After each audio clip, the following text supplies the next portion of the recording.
leen di remercier di leen wax bienvenue.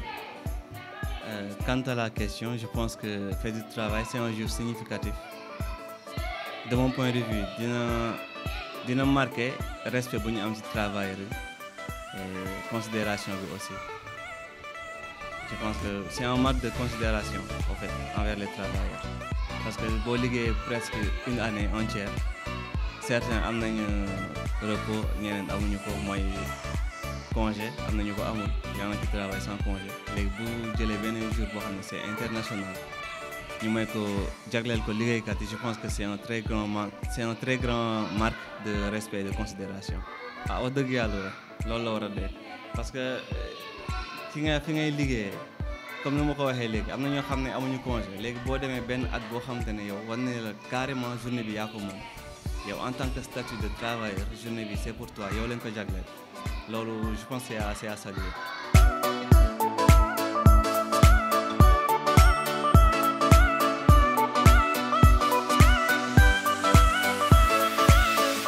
jafe yi am na amul mais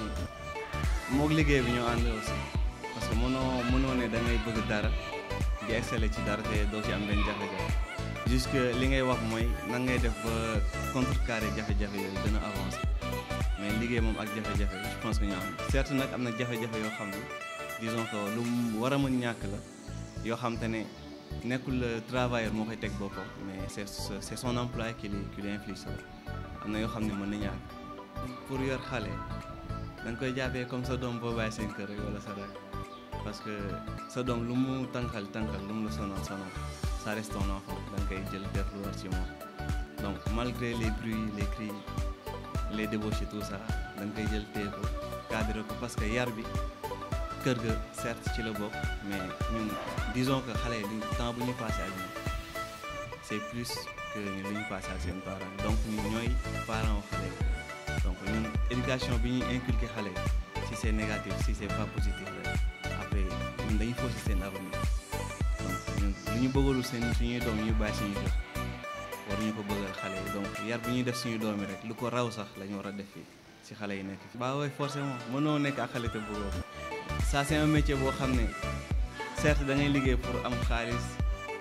subvenir à tes besoins tout ça mais y a de ces métiers que tu fais par amour s'il y a pas l'amour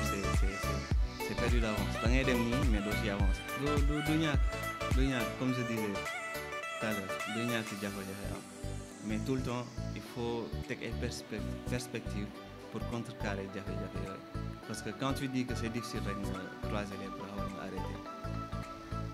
parfois il faut se sacrifier pour l'amour des enfants ñoom kese il faut nga sacrifier wu yenn yu bari da nga koy gëm da nga koy aveugler quoi avancer juste pour les enfants.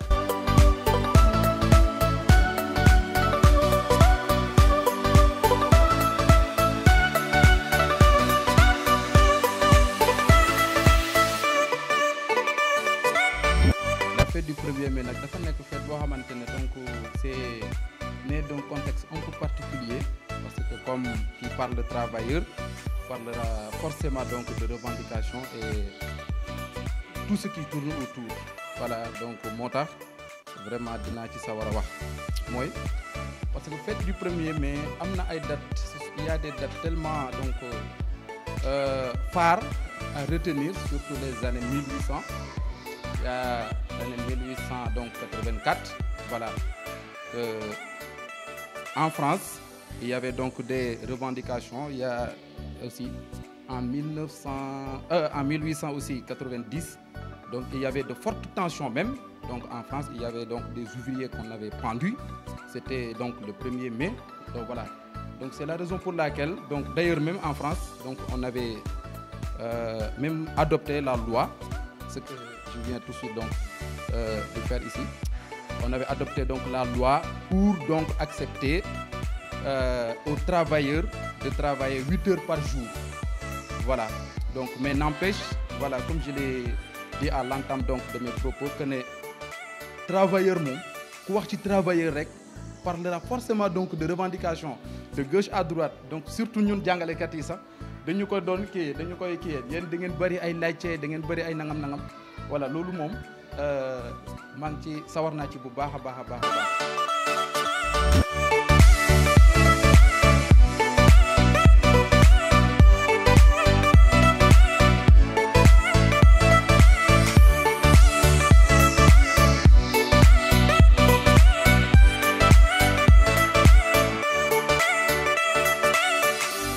dëgg